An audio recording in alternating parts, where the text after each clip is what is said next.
Hello Podcats, Geoff Gascoigne here. Today I'm in Leighton Buzzard to see an old friend of mine, Alan Barnes. Alan's a multi-award-winning alto saxophone player, band leader and record label owner. And I'm really looking forward to seeing him on the train, and I think he's going to pick me up.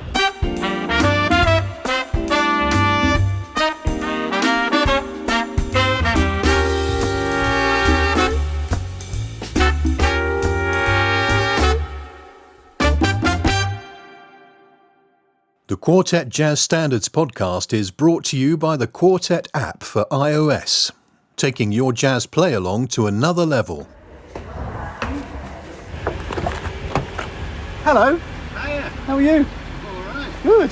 Good to see you, man. Thanks for inviting me. I get a little peek into your world. Oh man, you don't want to new rings since dawn. Hoovering? What, because you've got a guest coming round? You didn't have to. Should see my house. So here I am with Alan Barnes. Thanks Hello. for having me. No, delighted. Yeah. It's so funny coming into someone's house. I get to talk to people that I haven't really had any deep chat with before, you know. Yeah, yeah. And I get a little peep into your life. I can see your beautiful vinyl and My unsold CDs. the unsold, yeah. Yeah. That's not that many there. That's No, okay. but that's just one outcrop of it. Yeah. That are around the house. Yeah, but, yeah. Can I just ask you about how you got started and where the jazz came from? Well, my initial thing with jazz was an Acker Bilk record that came through the door from a World Records. Well, it was like a floppy disk, but not what we call a floppy disk. I remember now. floppy disks. Yeah, you used to get them in magazines and stuff. Yeah, didn't you? and you had to put them on top of a single and play them. And one side was Charmaine by Mantovani, and the other side was Acker Bilk playing Stranger on the Shore. Wow. Which I thought was the most beautiful thing I'd ever heard. So I got a clarinet and...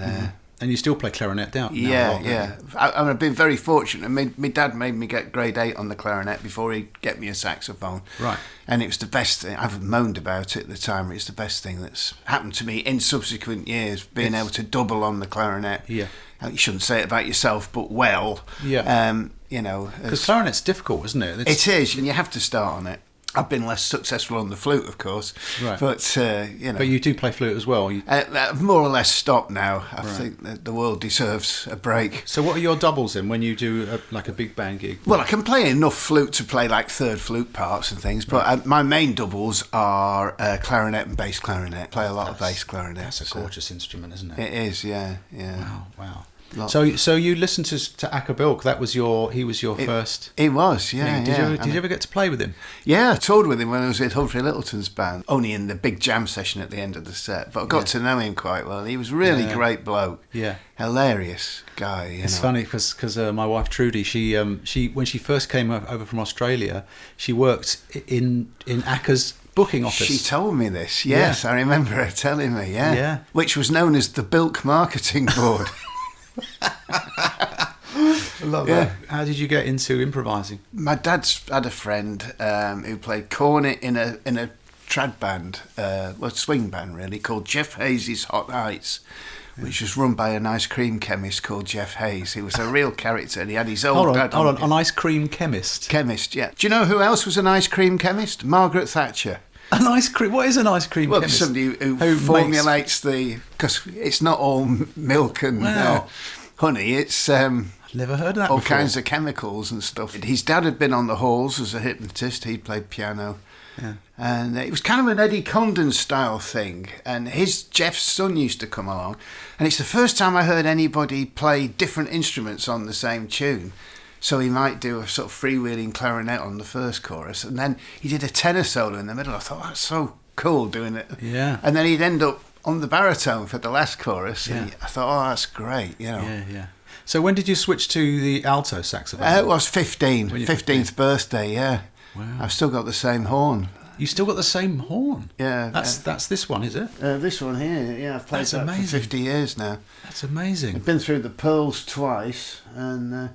I mean, it's a bit like the oldest hammer in the world with the 12 new handles and the new... But the actual... the thing is basically there, you know. The oldest hammer in the world. Yeah, 12 new heads, 12 new handles.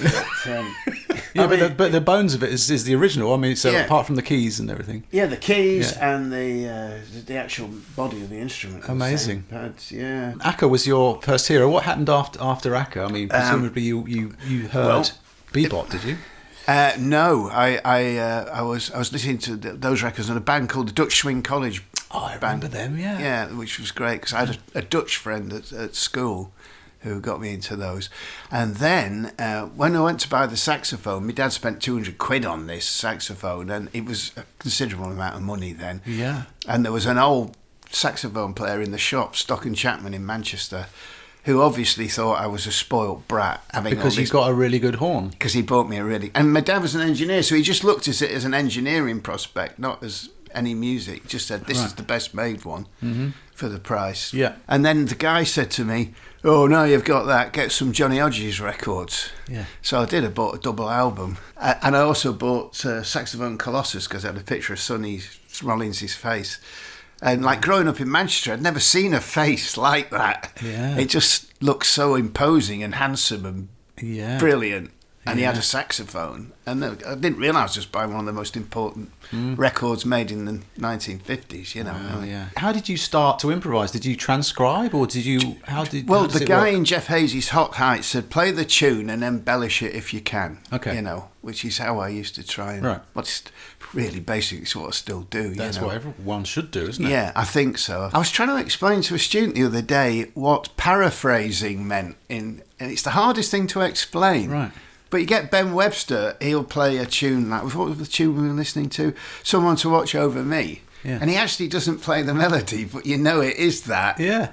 You aim for that without knowing what it is, really. I love that phrase, paraphrasing. That's Yeah. I've never thought of that before. So, did you actually write stuff down when you were transcribing? Yeah, all the time. So Art Pepper I transcribed, heard him next on an album, and that seemed like the most attractive alto sound to me, and more understandable than Charlie Parker, for instance, you know, who... was difficult, wasn't it? Well, it still is, yeah. I mean, if you get into that Barry Harris thing, I got into that during lockdown more, and then you transcribe a bit of Charlie Parker and you realise it is textbook. I mean, it's all come from that. Charlie Parker just did it instinctively and then someone made a method out of it? Or how did... Well, I think he did it perfectly and then the method came out. And they said, what on earth is he doing? Yeah.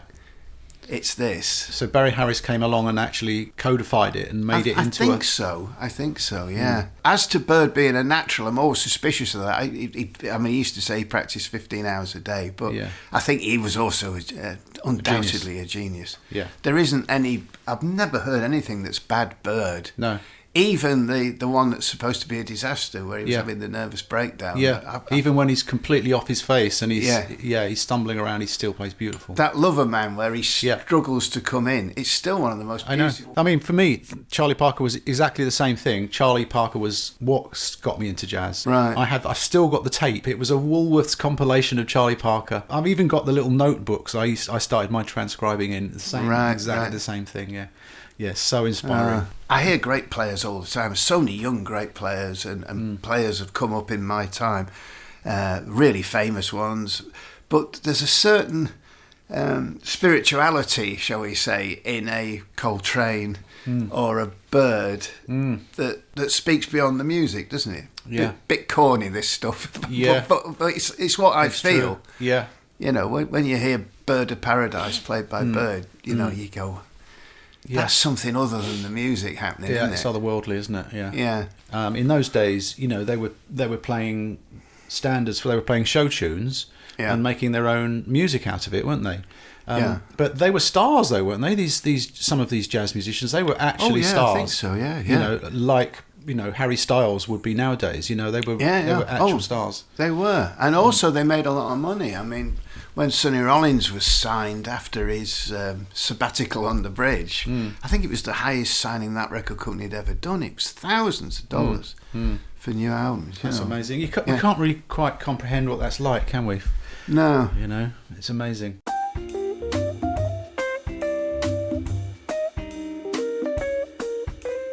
Have you always been a teacher, an educator? Not always, no. I did some teaching when I first moved to London in 1980. I'll be quite honest, I wasn't very good at it, and the prospect of teaching people used to terrify me. Yeah. because I had nothing to tell them. Right. Really, other than that occasionally I get lucky on a set of chords. Yeah. What about licks? Was there particular licks that you took out of your transcriptions, and how Yes. did you put them into your playing? One of the ones I took quite a lot from was Clifford Brown's solo on Pent Up House. Right. And there's a lick on there. I used to play it so much that guys, we used to have that Tuesday night band with Gerard Presenter and Dave. They could hear it coming and they'd play it with me. Yeah. And I've got a couple of Benny Carter ones. Right. You see, the problem with transcribing is Yeah. if you transcribe something, sometimes I can't hear that tune without playing Right. a bit of the transcription. So Okay, right. there's Live at Montreux, Benny Carter in a mellow tone. Yeah. And it's just so perfect. Yeah. And Bruce Adams often plays that with me. I guess you can hear that as part of the composition in some ways. Well, it is, yeah. It's Yeah. like certain intros, isn't it? Can you play me what that lick is? I can play you the lick. Yeah. The Clifford Brown one.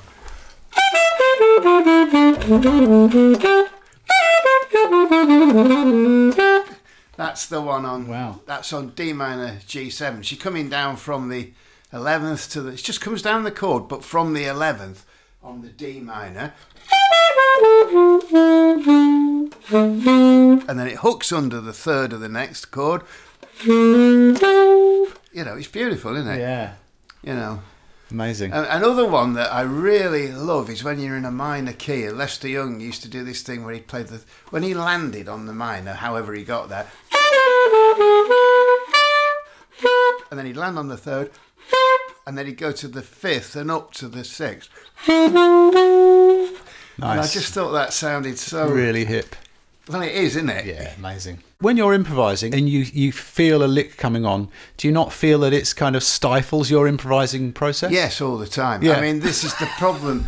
This is the problem. I did all this study on Barry Harris. Yeah. You know, which is, I've discovered quite a lot of what I was already doing went with the rules because you've stolen stuff. Yeah. But you have to ask yourself, don't you? Am I here, or is it just? Am I just the conduit for other people's stuff? You know. Yeah. Right. And I think most of us accept early on we're not going to be a major figure, but that doesn't stop you doing it. But yeah, some of this Barry Harris stuff now, I find it crippling because I'm going, and if I get one in, I think, that's good. Yeah. But is it good? I'm not sure it is. Would you say it's better to start a solo with a completely clear mind, for example? Well, I had this discussion with Mark Nightingale, a great jazz trombonist, and he said, the worst thing you can do is stand there while everyone else is playing, planning your first phrase. Yeah. It's going to go wrong. Right. You have to see what comes out. Yeah. And then you start thinking about it, and you think, it's like a tightrope walker looking down. You start thinking about it. And there's another conversation I had with Scott Hamilton in the car. Scott's great to listen to music with, and he listens to music all the time. So we did a couple of quintet albums. We toured both of them, and I would be in the next hotel room to him. As soon as he got in the hotel room, the iPod was on. Yeah. And it was jazz all the time. He can hear everything. He knows all this stuff. And I was talking to him about it. Felt his playing had been really messed up by thinking. He says he never thinks; he just plays. But of course, on the back of that, you need to prepare, don't you? You need to have the foundation of preparation before you get to that. Yeah. You know, young musicians say, "How do we get to that point?" Just have to keep doing it and hoping. And put your priorities in order, I would suggest, which are the things people hear. One of the things they hear, well, the main thing they hear is your sound. Yeah. If you get up there and you've got an ugly sound, they go, oh dear. Yeah. And then the next thing that comes across is the time. And, you know. Yeah. And as horn players, you know when you sometimes play on your own, or you do two horns together, I'm always aware the drummer's going, oh Christ, you know, pulling her face, and the bass player's going, come on. Yeah. You know, and that's one of the things that I try and work on all the time is my own time. Yeah. To the point that the students I do have, I say, even if you do long notes, do them in time. Yeah. Count a tempo through them. Yeah. So do you play along with things, or do you use a metronome, or what's your I've started using a metronome. I thought, oh no, that's not human time, but actually, You know, you've only got to be in the studio a few times and hear the playback and hear that you're the one in the section that ain't quite on top of it to go, oh, right, come on, Barnesy, you know. Yeah. Time but when you're in a big band, you're lead alto, though, you're dictating that very much, aren't you? Yes, you are. I'm not. I don't consider myself a lead alto. I like playing second alto, and I like playing baritone in a big band. Now, baritone's so big, you got to put the information in a bit earlier. It's weird, but you do. It's like the double bass. Yeah, is that how that works? Yeah, exactly. It takes a while for the sound to develop, doesn't it? Yeah, it does. Yeah, that's the thing. Yeah. So I soon realised that I had to rush a bit in a section. Interesting. Yeah. Perhaps rush the entry, not after you're in. Yeah. But to go, you know, I mean, you hear those things like those Tower of Power things where they got a baritone. But I mean, it's really up front, isn't it? Yeah, it's amazing. There's no doubt. Yeah. So getting back to the teaching, you were saying you found it difficult. So is it like developing a method? Did you find that you had to find a method for your? Yeah, I had to give them things to do that would improve them. Yeah. One of the things I try and teach and get away from is just this always scales and these horrible names. Yeah, the modes and things like that. Mixolydian, you know, Phrygian, altered Phrygian. Is there an altered Phrygian? I mean, I just cannot imagine Sue Sims and Al Cohn getting up. Well, they wouldn't have done, would they? No. Everything they play is right. Yeah. And it's on the changes. Yeah, it's a language, isn't it? That's what it is. It is a language. I mean, just to get the alto out again, and when we were going to play this tune, So Nice to Come Home To, I mean, okay, you've got quite a lot of just A minor at the beginning. The notes of the chords sound great, don't they? That's all chord notes. And to me, that's... I didn't know I was going to play that, but it was quite a nice... So play another version of it. Oh, okay.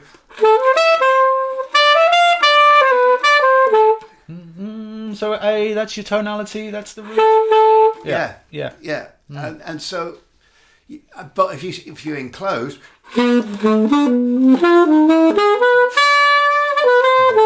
so that's taking a note above and below the chord tone, isn't the it? scale note above and the semitone below. Yeah. But in the minor, I like playing the one well, it depends. You've got that area in minor, haven't you? You've got the 6 or the flat 6. Yeah. Now, here's another conversation I had with Henry Lowther. I was talking about all these different things you can play on the minor. He says, any one of the minor scales fits if you're in the minor. Yeah. And I thought, that's right. It's true, yeah. They do. They all fit everywhere, really. Like harmonic minor, if you come down a harmonic minor scale, it kind of sounds a bit like bebop, doesn't it? Yeah. Dee-da-da-dee-da-da. Of course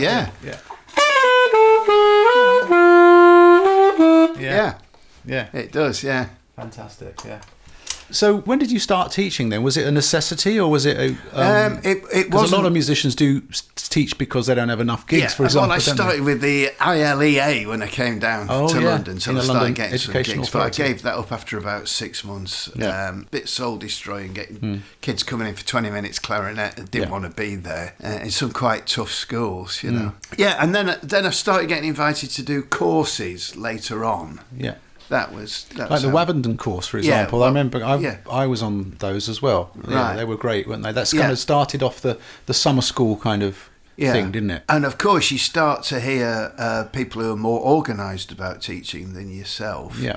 And you stop viewing it as a sad thing you have to do because you haven't got enough gigs. Yeah. And you think, hang on, this is another area you could excel at. So you sort of started taking it a bit more seriously. Yeah, absolutely. Yeah. And now I really enjoy it, enjoy the results. So when you teach, like if you're an ensemble on a summer course, do you use a lot of music? Do you get them reading, or do you do a lot of stuff by ear? I try and mix it up. If you're going to do something by ear, you've got to really pick something that's possible for the standard of the group. If you start saying, right, we're going to learn Pannonica by ear, and everybody's struggling, would struggle with St. Thomas, you know, it's like, there's no point. So when did you come to London? 1980. 1980, right, okay. June the 6th. June the 6th, okay. What time? Well, my dad again, he dropped me off at 10:30 at night. That's fantastic. And what was the first thing you did when you came to London? I went to sit in at a place called the Pindra Wakefield, where there was a guy called Keith Nichols, and I sat in with him. Came down with a guy called Paul Lacey, who plays trumpet, and we sat in, and he gave me a part for something, and he said, "Oh, you can read as well. We're looking for people to cover rehearsals with the Midnight Follies Orchestra." Wow. Which was quite something. It was Yeah. music of Harlem in the 30s. And Was that like a residency or something? no, but they did lots of gigs around. Right. And from there I joined the Pasadena Roof Orchestra same year, which was a touring band, which was quite remarkable, really. Yeah. From that I managed to buy a tenor and a baritone. So I was kind of... And did you start leading your own band at this tour? Did that come later? Well, no, I joined Tommy Chase then. Tommy Chase, God. Yeah. Wow. So that was 3 years of that. So that was in the 90s, wasn't it? No, that was 80s? 83 to 86. And Tommy, you met him, did you? Yes, I remember him. One of the world's loudest drummers, wasn't he? He was, yeah. He was also quite an aggressive mind controller. He would brainwash you into certain things. Mm-hmm. I'm very grateful to him for a lot of things. A hustler, I mean, obviously got work, right? He did, yeah. But he did give me some good things, like play something you can sing instead of flying about the instrument, Okay. And then, and he could sing all the Clifford Brown solos, which was pretty impressive. That's amazing for a drummer, yeah. Yeah, and but careful if you let them hear that. That's amazing for a drummer. Sebastian de Crom, he can also do that. Yeah. I mean, he knows all the different takes, doesn't he, of everything? Yeah. Proper jazz nerd. Yeah. Sorry, Seb. Yeah. And then, of course, when I first met you was in the 90s, wasn't it, with the Jazz Renegades? Yeah, it was, early 90s. Yeah, so how did that come about?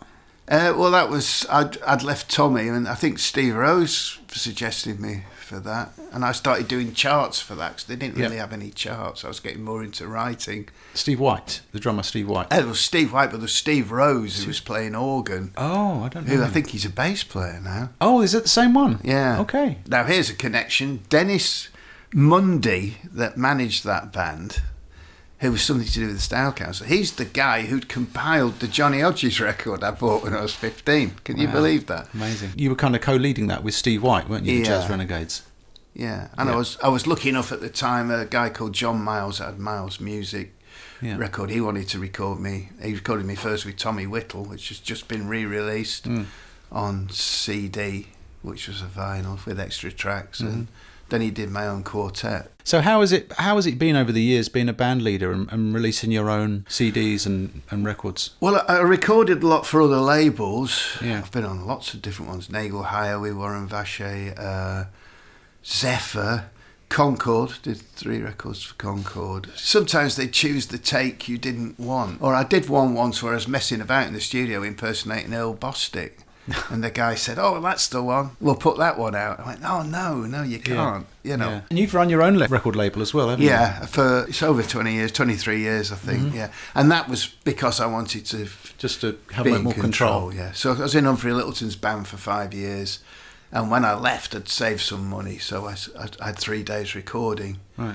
Which produced 3 albums in the end. So doesn't take long to make a jazz album, does it? No, it doesn't. No, especially not if you book the guys I booked, which were Ian Dixon, Andy Panay, Martin Shaw, Dave Newton, Paul Morgan, Mark Taylor, and that's when I first did a duo album with Dave, because I met Dave in Dave Newton. Yeah, I met him in 1977 when I went to college. We shared a bedroom, bizarrely, in our digs. And that's a partnership that continues, really. It does, always has done,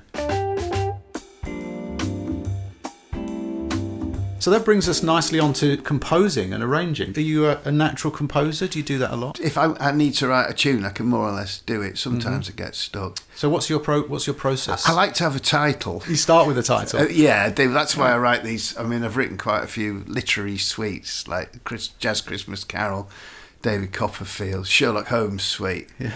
I mean, if you've got a title like The Tiger of San Pedro, you're already... You get images going into your you've brain. got a mood already. You've got a brooding bass line and Yeah. You know, a bit of menace in there. Yeah. I never have to check my titles because I don't think anybody's written a song called Mr. Dick Flies His Kite.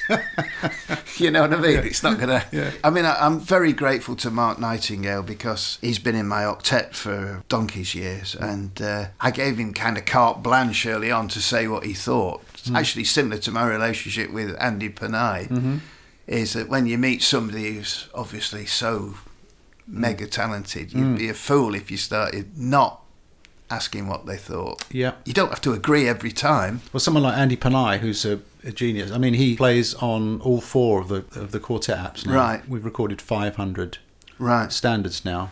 Wow. And Andy's on probably 300 of those tracks that we recorded over a period of 5 or 6 days in total. So we're talking about recording 25 tunes a day and just improvising and just playing various instruments. And Andy would pick up an alto flute, alto saxophone, tenor saxophone, just randomly picking up instruments and playing the most amazing stuff. Well, he can do that. He really can do it, can't he? Yeah. Hopefully he's going to be a guest on this as well, so I'm going to get to chat to him as well. Well, I'd love to hear that one. Yeah. But you're right. Asking an opinion from your contemporaries that's probably not something that happens that much, I don't think. I think 2 things come out of that is you strengthen your bond with that person. It just means you learn a hell of a lot.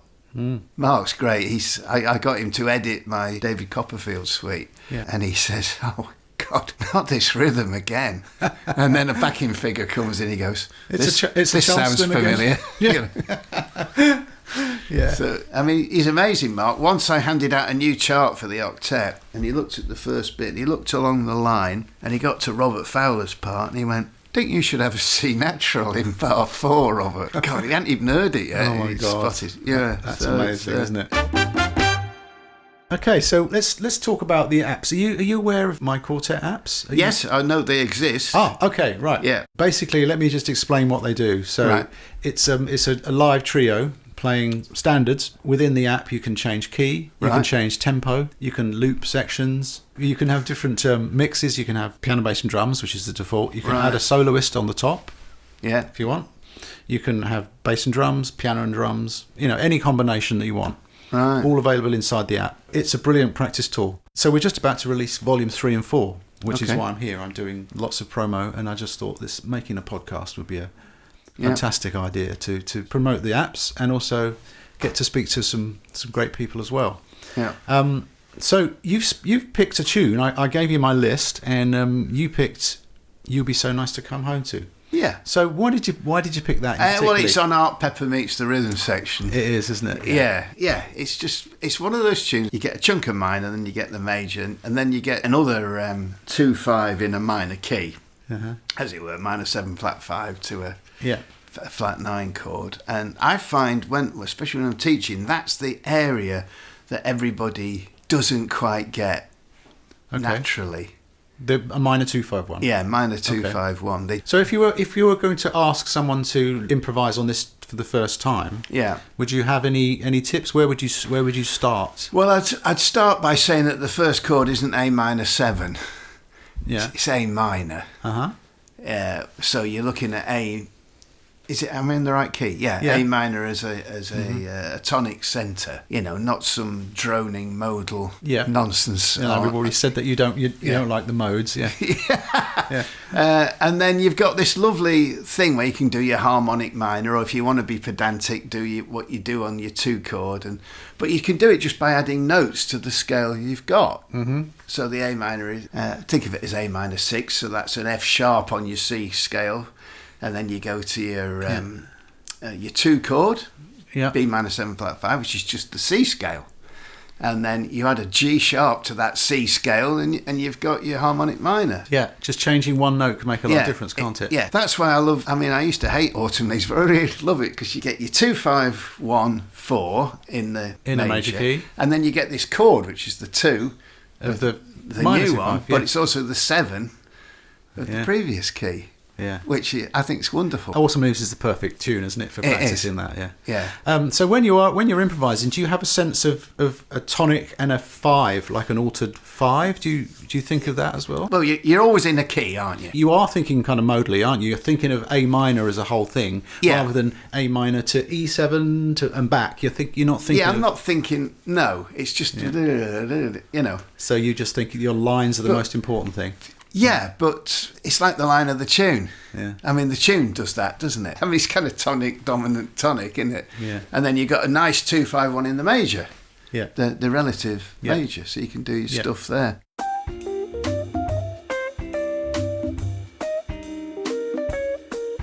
I'll get the track up. Okay. Let me.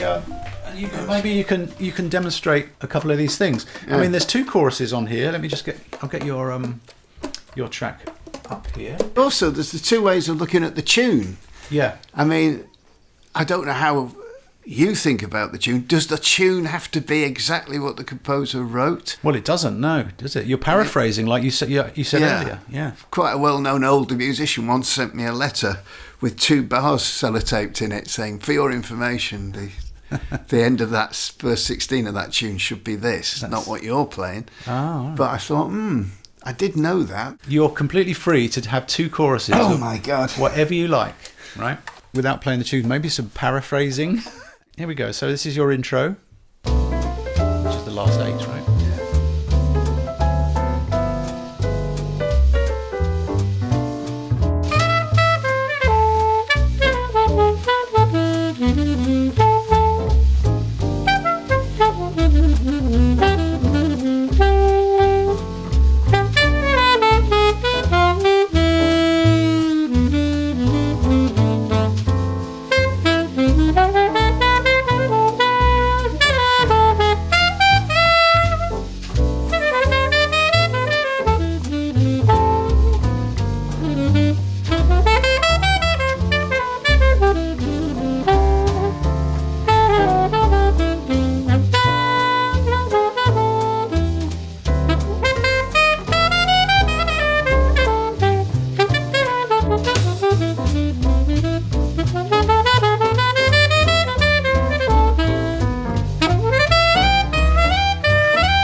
Yeah.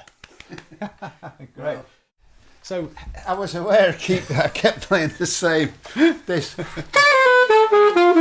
about 12 times. It's funny, as soon as you start recording, isn't it, how your mind changes and It does, yeah. I mean, that's an interesting point about improvising, is sometimes you'll be playing with guys that you don't know and they're semi-pros, say, and they're very good. And sometimes you play your best then because you think, hey, I'm great. Years ago, I walked on at a festival feeling all confident and had a couple of pints, feeling great.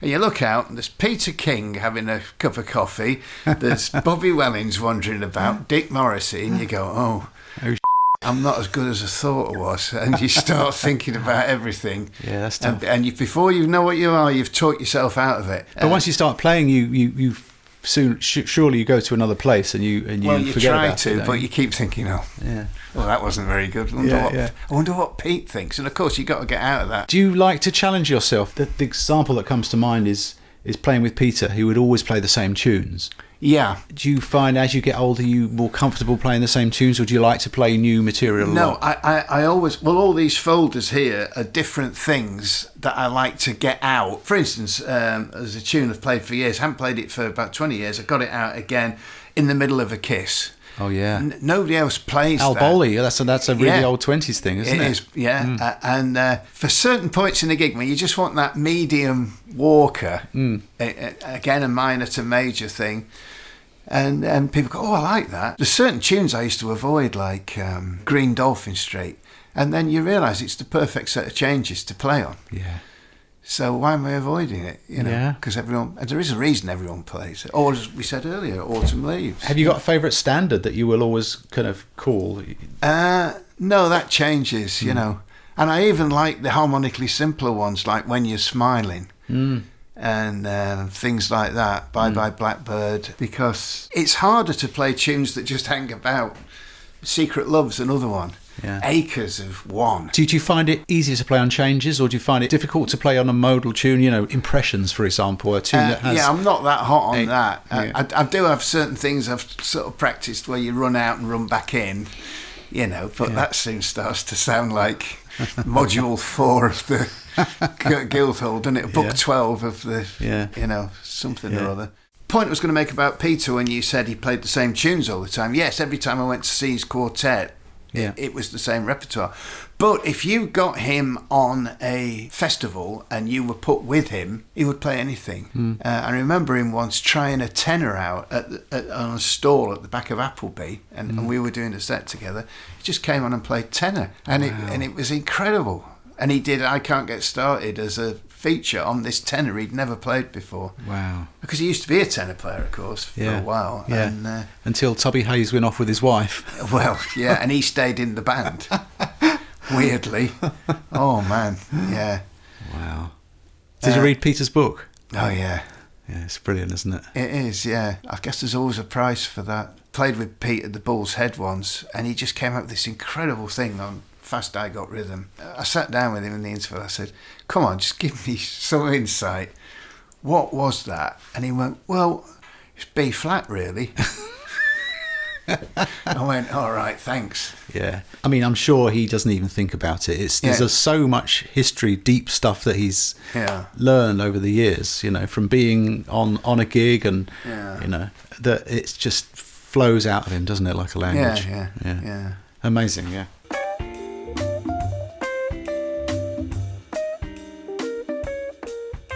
Couple of quick fire questions which I've said ask for everyone. Some of them are a bit silly, but some of them will lead to other conversations. Let's start with a favourite album. A favourite album of all time that you like. I've already mentioned it, Saxophone Colossus. It doesn't matter if you're an alto player or a tenor player. If you transcribed that, there's just about enough to keep you going for a career in there. Mate, Sonny Rollins, of course. Yeah. All right. So a favourite musician, alive or dead, you'd like to play with? Well, I do play with him sometimes. My favourite saxophone player in this country is Alex Garnett, I would say. Wow. He has a freedom in his playing and a vocabulary, quite a lot of which I don't understand, but it always sounds great, and it's certainly not repetitive. So I really think he's about the best I've heard. Amazing. I should get him on this podcast. You should do, yeah. Absolutely, that'd be great. Would you say there was a highlight of your career? Like a memorable gig or something like that? Well, I'll tell you, Warren Vacher asked me to write the pad for his 12-piece band and tour America for 3 months with it.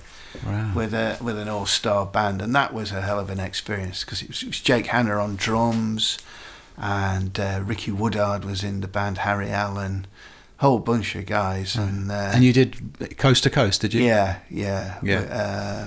And I know opportunities arise for a lot of musicians to go to America and do rock things, but to actually do a swing when you're touring.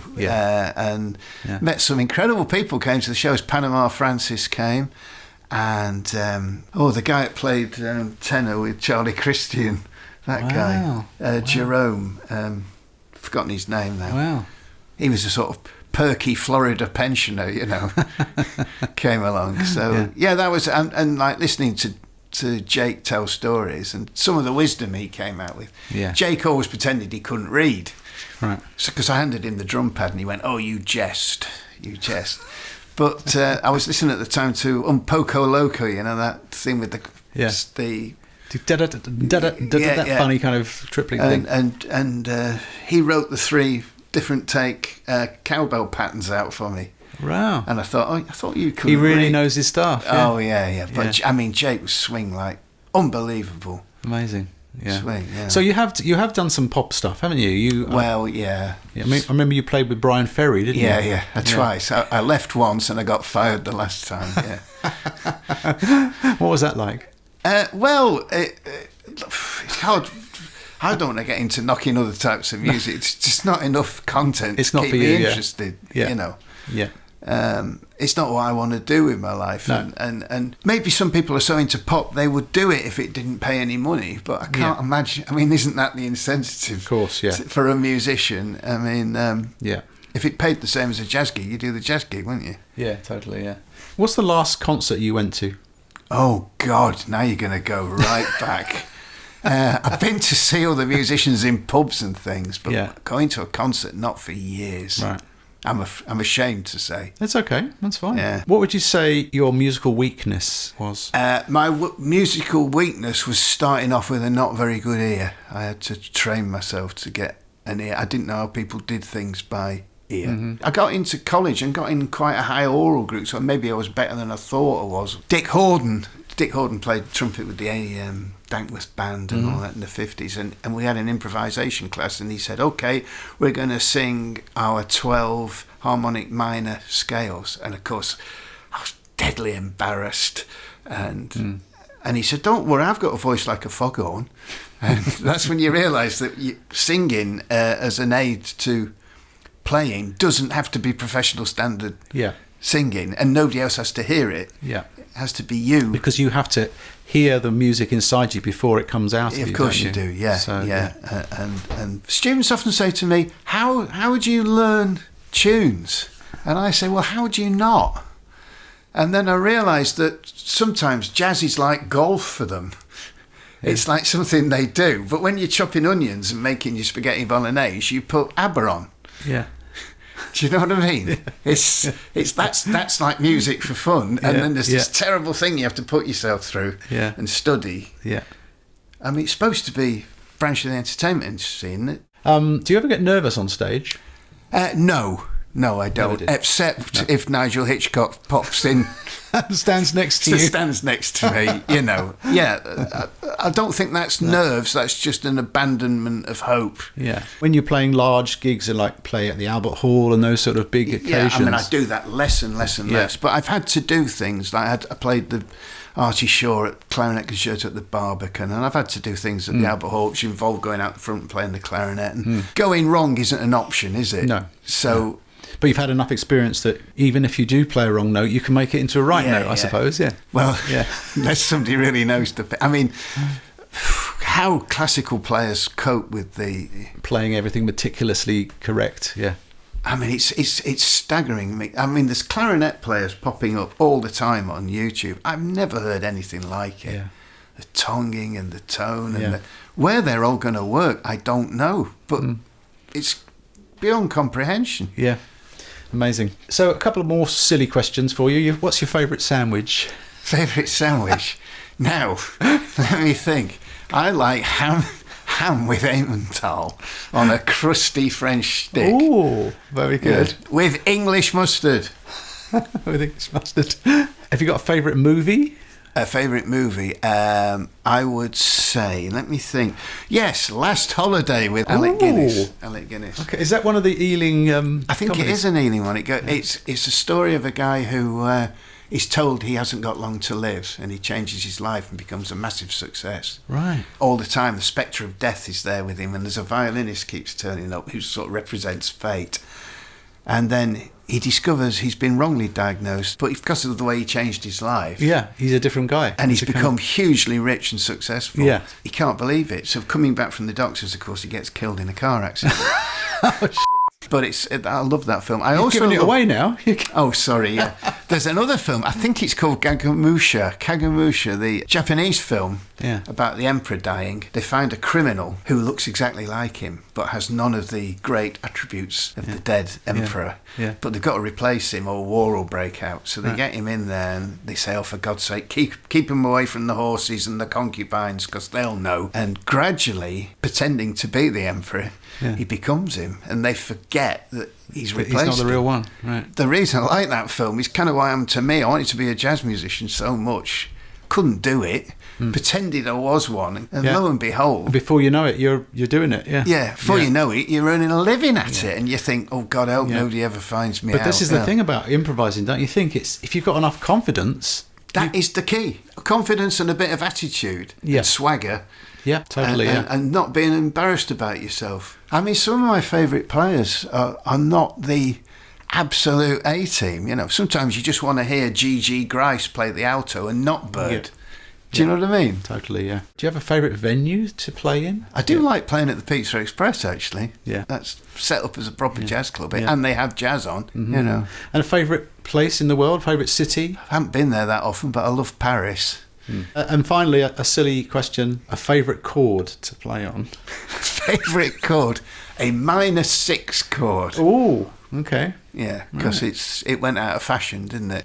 Excellent. Thank you so much for your time. At all, no. It's been great. I've got lots of it. Yeah. Time. So, Alan, thanks very much, and we'll say goodbye, and I'll see you soon, hopefully. I hope so. Maybe we'll do a part 2 at some stage. Yeah, lovely. So much to talk about. Yeah. All right. Do you fancy a bit of lunch? Thank you for making it to the end of another podcast. Please subscribe if you want to hear more of them as they land. The Quartet Jazz Standards podcast is a UK music apps production. Quartet for iOS, taking your jazz play along to another level. Search for Quartet on the App Store or find out more at quartetapp.com.